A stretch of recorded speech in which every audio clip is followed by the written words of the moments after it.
Episode 1, Inmate 3. I messed up hardcore, and if we don't talk about this inmate, someone's probably going to die. Decryption of the file begins. Between 1971 and 1978, a series of child kidnappings plagued Pierce County, Washington. The victims were abducted from locations typically associated with family fun, such as movie theaters, bowling alleys, playgrounds, and in one case Point Defiance State Park. According to witnesses, each child vanished after being yelled at, grabbed, or otherwise publicly disciplined by a parent, after which the children went away to pout or cry and simply never returned. 12 children eventually vanished in this manner. In November 1978, a bizarre mass grave was discovered in rural Eatonville, Washington. Within the grave were the remains of 23 children in various stages of decay. The oldest remains were skeletal, while the freshest still had somewhat recognizable facial features. Each child was laid out under a blanket with evidence of having been tucked in, and had a makeshift pillow under their heads and a toy of some kind pressed into their arms. At autopsy, all of the children were found to have moss, leaves, twigs, and tree bark in their stomachs. 7 appeared to have died of intestinal blockage related to this peculiar diet. The others died of starvation. Most disturbingly, 6 of the children bore injuries consistent with long-term physical abuse. 8 bore no such injuries. 9 were too decomposed to definitively assess the presence of injuries. The discovery of the corpses was handled with supreme delicacy by the Pierce County Sheriff, who had prior experiences with the Agency of Helping Hands and recognized that this discovery was in line with AHH's scope of responsibilities. The agency promptly launched an investigation. 12 of the corpses were linked to the abduction victims. An additional 8 children were identified during the course of the investigation. 3 of the victims remain unidentified to this day. After interviewing witnesses to the known abductions, the agency determined that a woman with distinctive red hair and a mildly deformed face had been present immediately prior to each disappearance. Adult witnesses were uniformly unhelpful. However, witnesses who were minors or had been minors at the time of sighting provided valuable information. The most detailed eyewitness report is consistent with other known reports. It has been summarized below. 5-year-old Brianna S. was at a pizza restaurant with an attached arcade with her parents and brother. Approximately an hour after arrival, Brianna asked her mother for additional game tokens. Her mother refused loudly, asking if Brianna thought they were made of money. Brianna argued, at which point her father began to yell at her, too. The witness described the father's tirade as an expletive-laden temper tantrum that shocked witnesses. Brianna began to cry, at which point her father spanked her for being a selfish crybaby. Brianna broke away and ran off, weeping. When her father attempted to follow, a staff member intervened, resulting in an altercation. Brianna fled to a corner to cry in private. A few minutes later, a woman with red hair and an unusual face approached Brianna. Brianna initially pulled away, perhaps put off by the woman's peculiar appearance, but the woman appeared to quickly win her over by asking Brianna her favorite food. Brianna responded that her favorite food was ice cream. The woman asked Brianna if she wanted to go get an ice cream. Brianna agreed. Other children in the vicinity, including the primary witness, clamored to tag along, but the woman gently refused, saying that Brianna deserved a treat because she had bad parents. The woman took Brianna by the hand and instructed her to look over at her parents, who were still engaged in conflict with arcade staff. She gave a little wave in their direction. "Before we go, say bye-bye, Mommy." Brianna obediently repeated, "Bye-bye, Mommy." The moment the phrase was uttered, the juvenile witnesses begin to panic. According to the primary witness, this is because the phrase was consistent with retellings of a local urban legend known, naturally, as the Bye Bye Mommy.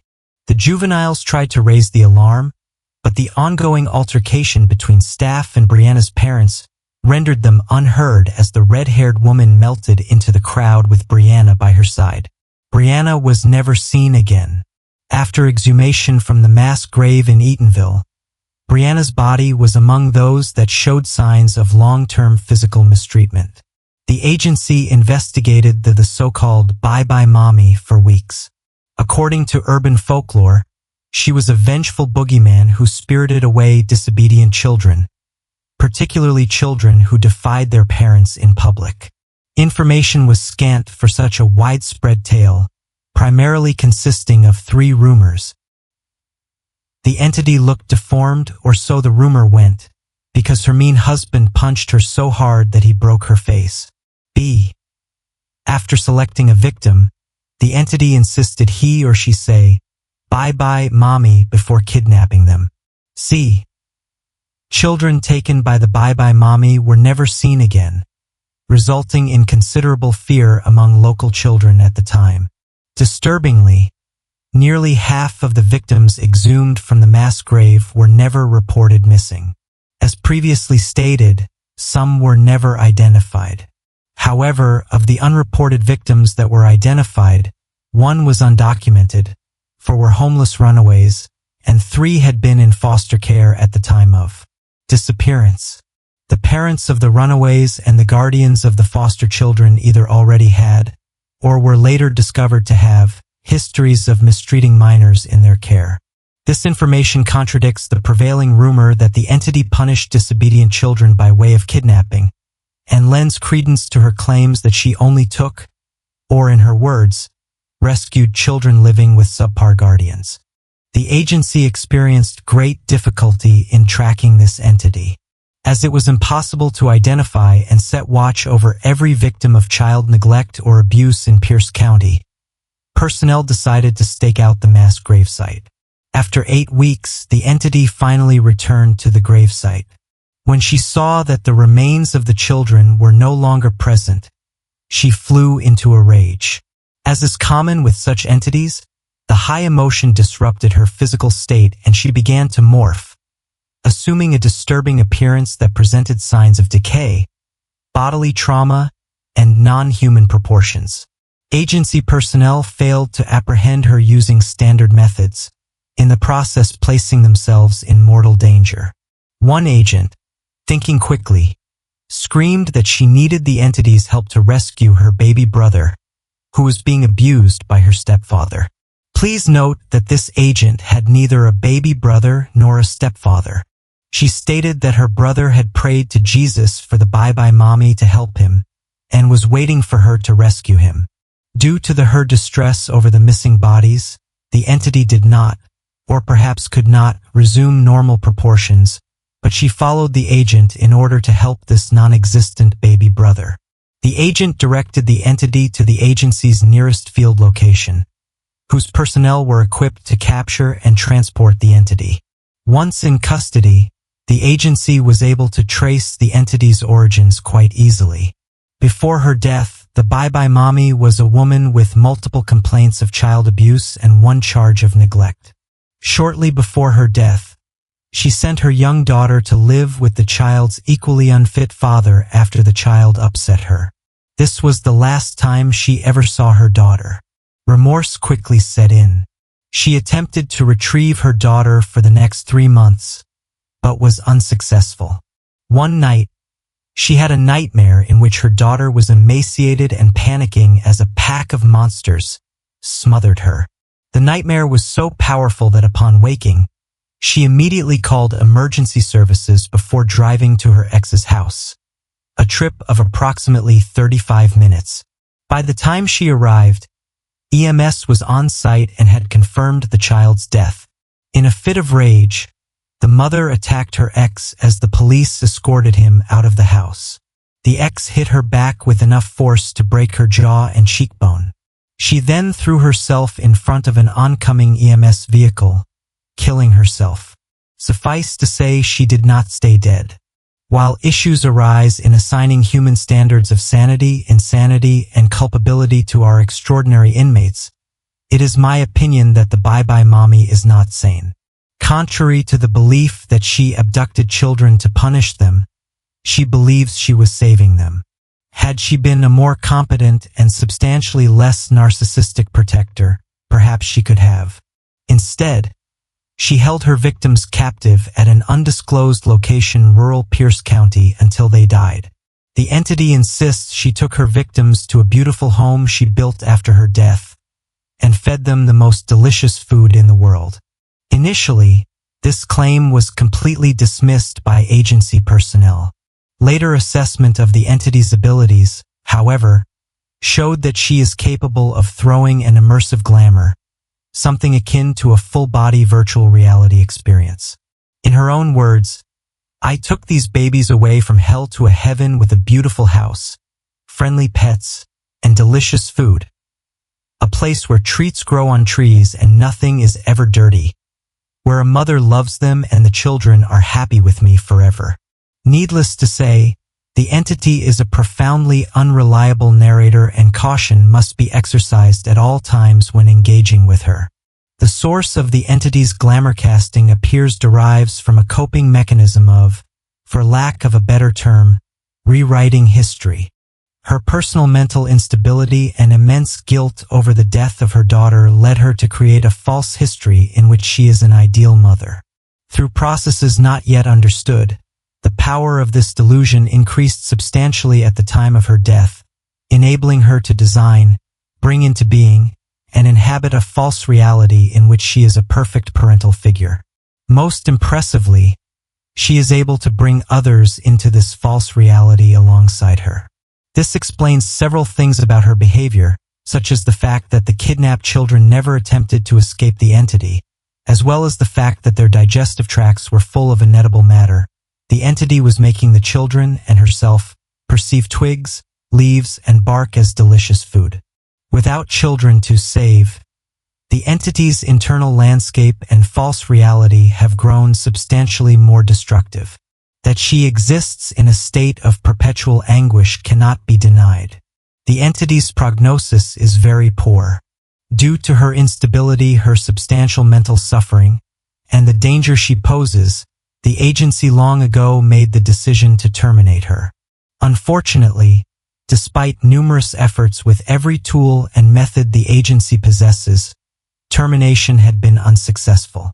One agent proposed a pilot program wherein the entity might help identify and rescue abused children, but administration is of the opinion that the incredible complications inherent in such a proposal and the reliance on local law enforcement to maintain secrecy render this plan impossible. Further, administration believes that even if these complications could be neutralized in some way, the entity's instability renders her entirely unsuitable for such work. There is also the issue of her relative youth. She is undoubtedly a young entity. In the way that young rattlesnakes are more dangerous than older ones, so are young inmates. They cannot control themselves. They possess little to no emotional regulation, and they wield their abilities thoughtlessly. Substantial attempts have been made by staff psychiatrist Dr. Wingeride to rewire the entity's internal reality to something more pleasant. All attempts have failed, and in one case agency personnel perished as a result. The consensus is that the agency is unable to utilize this entity, or rehabilitate her, or even soothe her. At this time, the entity will be held indefinitely, pending discovery of a successful mode of termination. Subject: the Bye-Bye Mommy. Classification string: non-cooperative / indestructible / chthonic / protean / moderate / hemotheos. Interviewer: Rochelle B. Date: November 18, 2024. I really thought I'd be a good mom. I could have been. I'd have been the best mother on earth if someone had just shown me how. But no one ever did. That's why I didn't know what to do. I knew what not to do. I learned that from my own mother. It was one rule easy to follow. Just don't do anything she did. Don't scream at your kids for no reason. Don't hit them for any reason. Don't embarrass them in public. Don't tear them down. Don't let other people hurt them. Don't ignore them when they need you. Don't even ignore them when they want you. You're the most important person to your children. The most important person ever. So act like it. And don't ever withhold food. Always feed your kids. Always feed them first. No matter what. Always. I knew what not to do. But knowing what not to do isn't the same as knowing what to do. I know that now. But I didn't know that when Amber was born. I was 15. My mom kicked me out. Told me I was still the same whore I'd always been. And to get out and never come back. So Amber's dad took me in.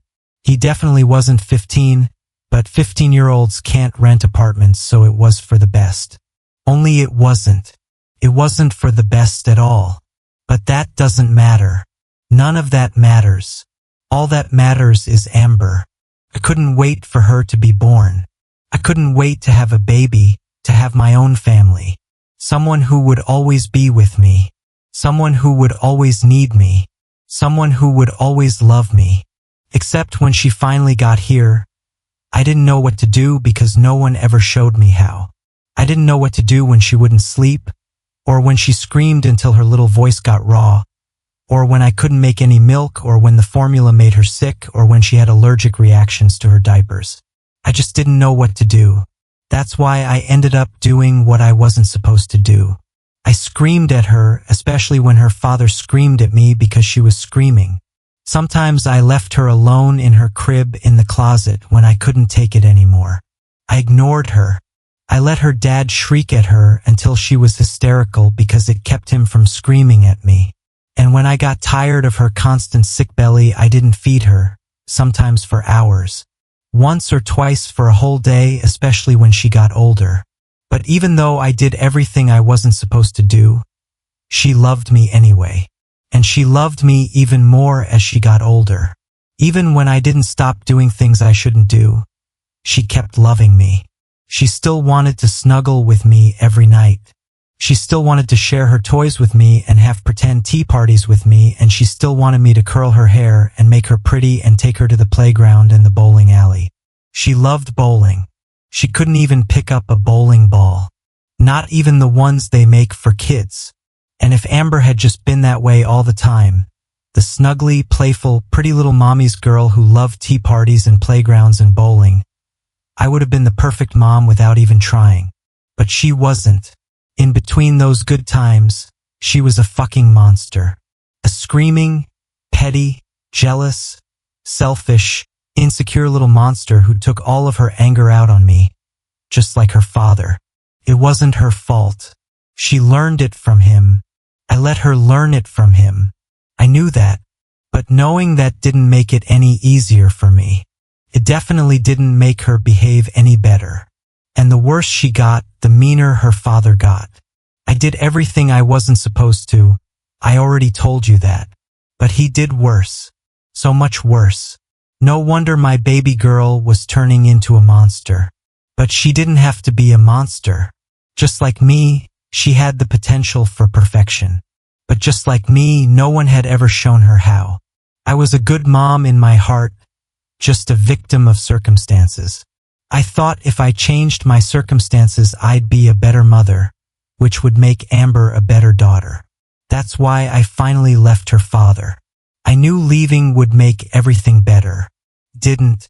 No matter what I did, nothing got better. It only got worse. Amber was too horrible for the babysitters, so I couldn't keep a job. Without a job, I couldn't keep an apartment. I had no choice. I had to beg my mother to let me come home. My mother told me I was the problem, that I was the reason Amber was so horrible, because she needed to escape me.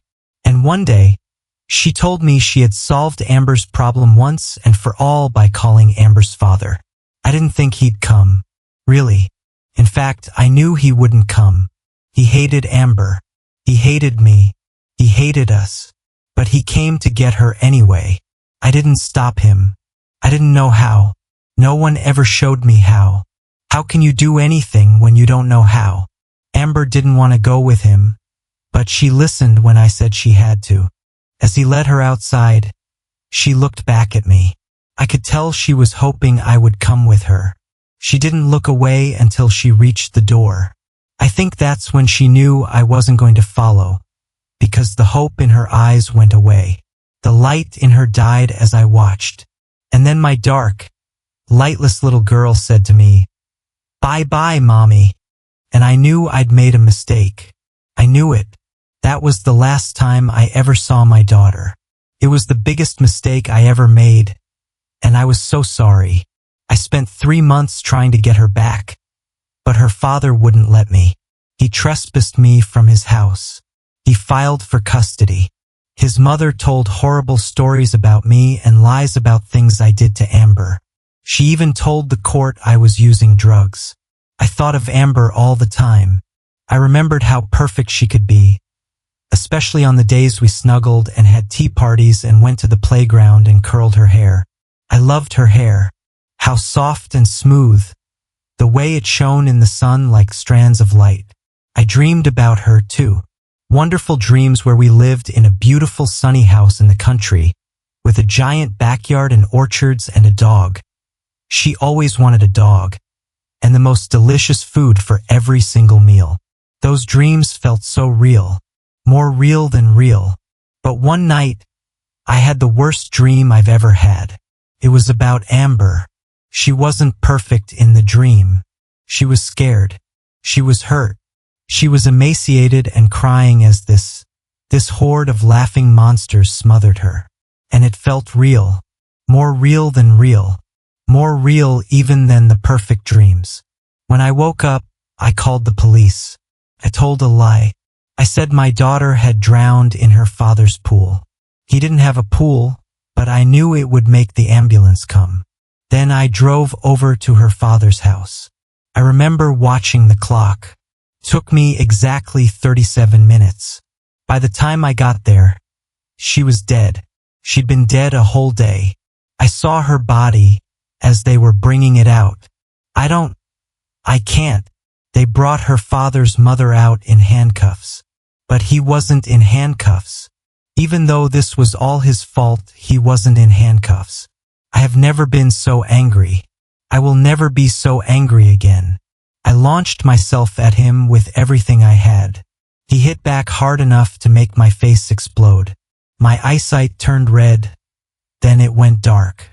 I felt bones and splinters of bones grinding in my face. But none of that mattered. All that mattered was my rage. I got up and hit him again. This time, he grabbed me and forced me across the yard, out into the street, and threw me down right as the ambulance with my daughter's body sped off. It hit me. Everything exploded then. I went to sleep. I woke up in a house. The brightest, biggest, cleanest house, flooded with sunlight. There were orchards in the back. Greenhouses, too. A swing set in the yard. Even a dog and a small white cat. I've always wanted a small white cat. It was perfect. Beyond perfect. The perfect house from all my dreams. With everything I could ever want. Everything, that is, except a family to live in it. I don't remember how I found my new daughter. Isn't that strange? All I remember are voices. Yelling. A woman yelling at this tiny, crying girl. I found her in a playground, in tears while her angry mother packed up a stroller. "You don't want to come home? Fine," she raged. "You stay here and play. I'm going home without you." Despite all that, I hesitated. I knew what to do now. I knew how to be a good mother. That meant I could show this lady how to be a good mother. Demonstrate the error of her ways. I could teach her to be better. But why? Why show her when no one had shown me? In the end, I had to exist with my choices. This woman would have lived with hers. So I went to the little girl while her useless mother ranted and raged and threw her things into her awful little car. The girl was scared of me at first. She even opened her mouth to scream. Without thinking, I took her hand in mine. Her scream turned to giggles. "Don't be scared," I soothed. "What's your favorite food?" "Cupcakes," she said shyly. "Well, guess what? I have cupcakes at my house." 100 cupcakes. In every flavor ever. Wanna go eat some? She nodded. Yay. We'll go right now. But first say goodbye to your mommy, so she doesn't worry. Obediently, she turned and said, Bye-bye, mommy. The woman didn't even notice. That was all the proof I needed. She had no excuse. She didn't deserve her daughter. But I did. So I took the girl by the hand, her tiny, soft, trusting hand, and brought her home. Dinner was already on the table when we arrived. Roast chicken, smoked turkey, a spiral cut ham, buttery bread sending tendrils of steam into the golden air, vegetables and fresh fruit and more milk than we would ever need, and a buffet of desserts on the counter. She ate so much. I'd never seen a child eat so much. I wondered if Amber would eat that much, if she'd been there. When I thought of Amber, my heart hurt. And when my heart hurt the house, it changed. The light broke apart and bled darkness. The walls fell in against themselves, showing nothing but trees and deadfall. The moon replaced the sun, dim and sick and awful. Worst of all was the food. The turkey and the chicken and all the vegetables and desserts were gone, replaced with clods of dirt and moss crawling with ants. The little girl began to cry.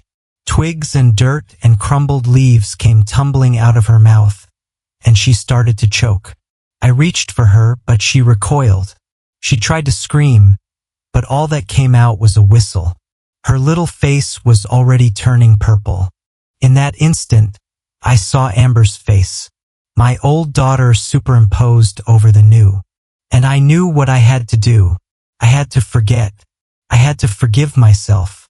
It's the only way to start fresh, to be the mother I'm meant to be. So that's what I did. I pushed Amber out of my mind. I cleared away the old with all of its regrets and scars and failures, and made room for the new. My pain faded, and with it the panic. The walls came back. So did the sun. Most importantly, so did the food. The little girl was still choking. I reached into her mouth, expecting to extract twigs or bugs or something even worse. My fingers touched something hard and slick. I steeled myself and pulled out a chicken bone, brown from the oven, slick with saliva, dangerous. But at least it wasn't a twig. My new daughter finished her dinner. She didn't eat dessert with her previous enthusiasm, but that was to be expected after her ordeal. Once she finished, I helped her brush her teeth.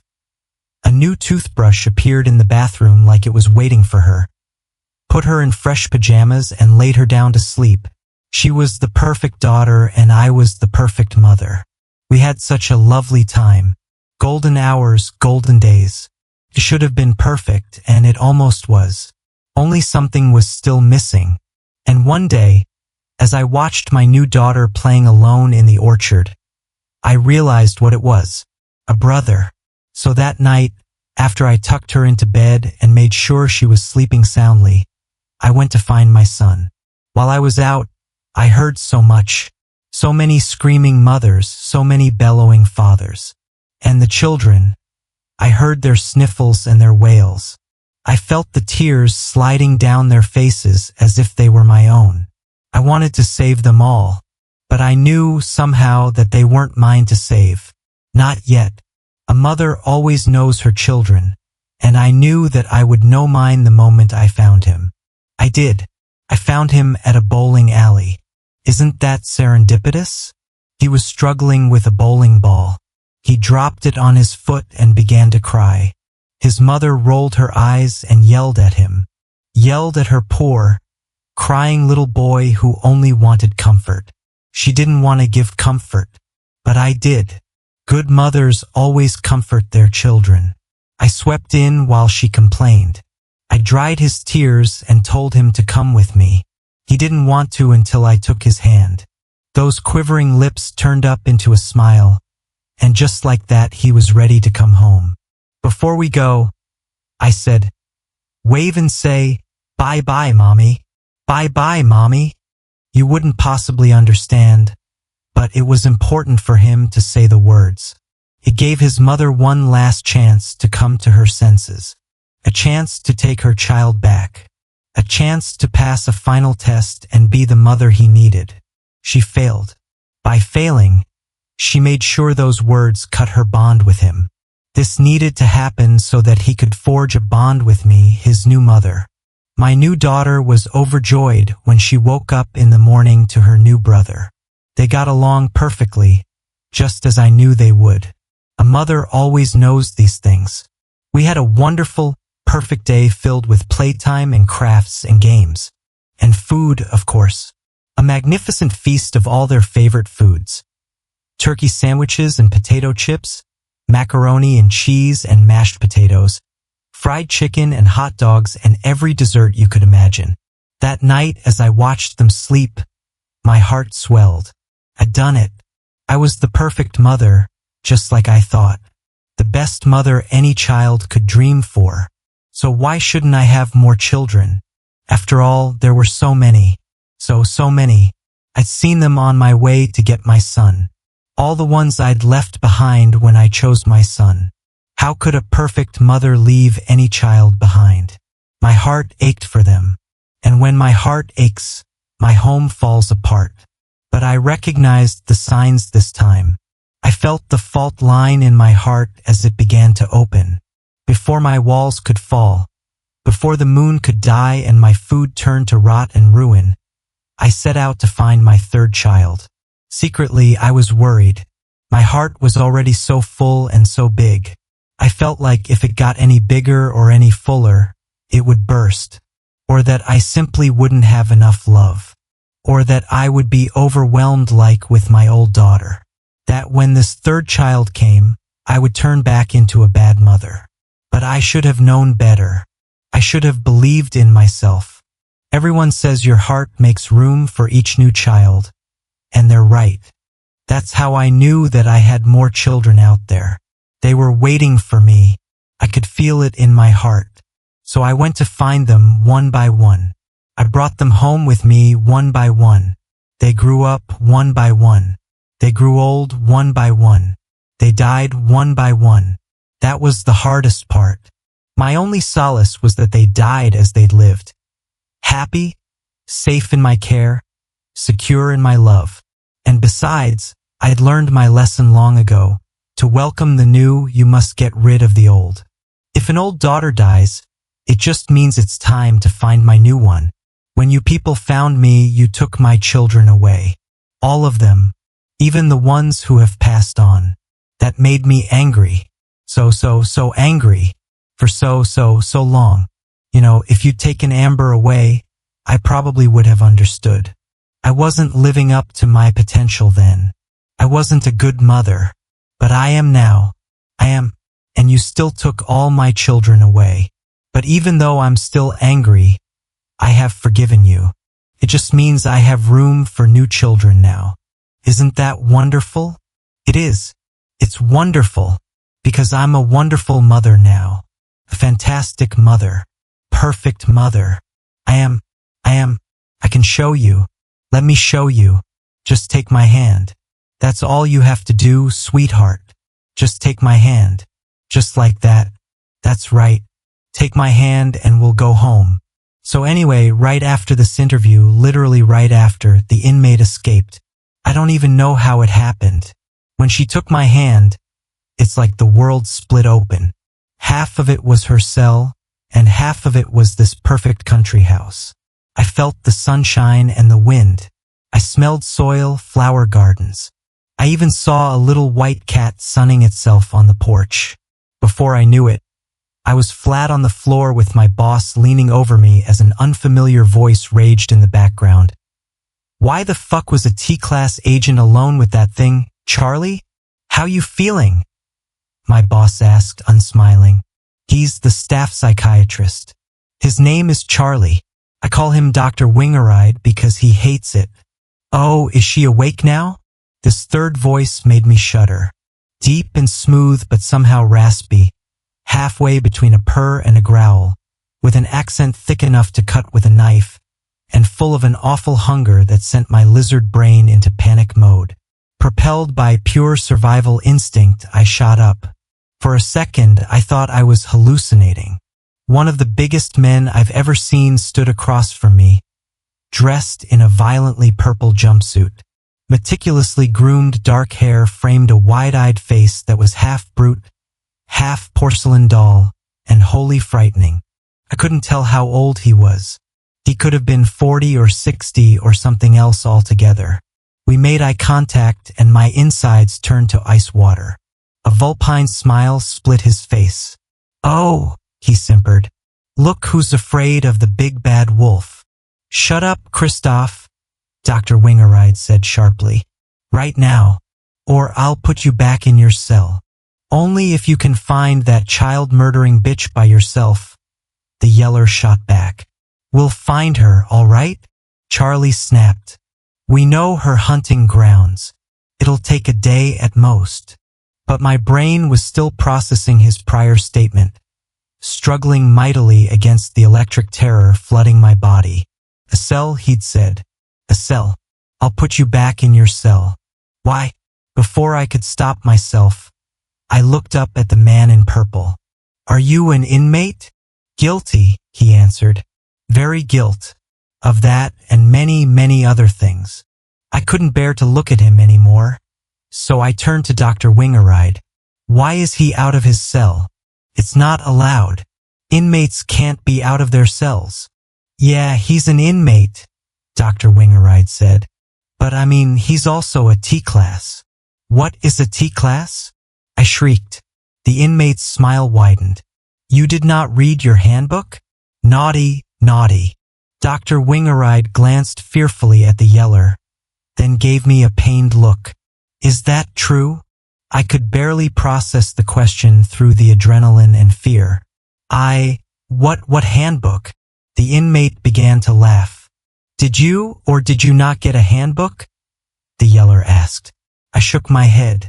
"I ordered one for her," Dr. Wingeride said. "For which class?" "T-class?"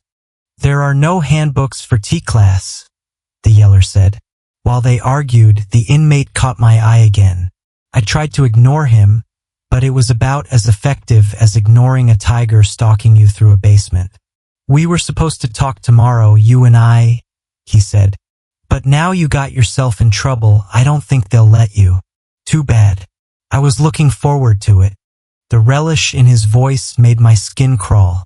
"Just get her out of here," the yeller said. "She's about to piss her pants.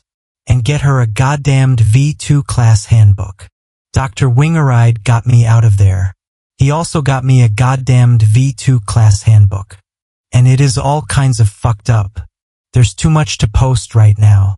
Way too much. But I'm going to share the information about the employee classifications. They scare me. They prove I'm in the most massive trouble of my life. See, this whole time I thought I was like a secret agent or something. Like I know I'm here under duress, but I don't know what I thought. I just know that I thought wrong. I also know that I am fucked. To prove my point, skim this Bats Hit excerpt on agent classes, agent classifications. As an agent assigned to the Agency of Helping Hands, North American Special Containment Unit, AHH NASCU, your classification is either a warder or a member of the PN. While you serve as the first line of defense and the first point of contact for all inmates in your ward, you are only a small part of the agency as a whole. Your position at the Pantheon requires you to routinely work with agency personnel of differing classes, because multiple agents and divisions work together on different inmates. Therefore, it is important for you to understand the differing agent classifications, their purpose, and circumstances that require their assistance. Argonauts, A-class. Field agents whose scope of duties most closely resemble that of traditional law enforcement agencies. They are typically considered monster hunters. Their primary duty is to assure capture and containment of agency targets at any cost. Varangians, V-class. Undercover agents. Varangians infiltrate institutions and communities to protect people from agency-involved threats. Their primary duty is to protect human beings at any cost. Benandante, B-Class. Agents with the ability to operate on non-physical planes. Commonly referred to as bennies. Their roles and responsibilities vary greatly. For example, a Benandante is currently assigned to identifying the location and nature of the Harlequin's City Bright. Another is currently on loan to the White House. These agents are very rare, very elite, and very highly paid. They are given the most personal and professional discretion of any professional classification within the agency of Helping Hands. Most other agents never encounter a Benandante over the course of their career. Their primary duties vary based on assignment. Varder, V2, Class. Agents who are caretakers of inmates, essentially prison guards and other staff assigned to NASCU. Their primary goal is to prevent containment breach at any cost. Calderons, C-Class. Agents who are priests, priestesses, monks, nuns, imams, rabbis, and other members of religious orders who possess unusual talents. Commonly referred to as Ranis. The classification takes its name from Pedro Ruiz Calderon, a Catholic priest who possessed mastery of numerous unorthodox skills, and who was eventually executed for his work. His descendant, Hansel Calderon de Cortez, was among the original team commissioned to capture Mr. Helping Hands. Their primary duty varies on assignment. Sefkits, S-Class. Agents who serve as researchers, scientists, record keepers, librarians, and archaeologists. Their primary duties vary based on assignment. The Peon, P-Class. The Peon is the agency's medical division. It includes doctors, surgeons, nurses, and other personnel to treat agency employees and inmates. Their primary duty is to provide care to all individuals associated with or incarcerated in AHH NASCU at any cost. Thiesi, T-Class. Agents with abilities that require dynamism classification, in other words, agents whose abilities necessitate incarceration at NASCU. Once identified, they are required to either join the agency or submit to termination. Thiesi functions similarly to K9 units and are always partnered with an Argonaut or Varangian. When not in the field, Thiesi are housed inside NASCU to ensure their continued compliance with agency directives. Their primary duty is the protection of their Argonaut or Varangian partner at any cost. Failure to perform their duties may result in termination.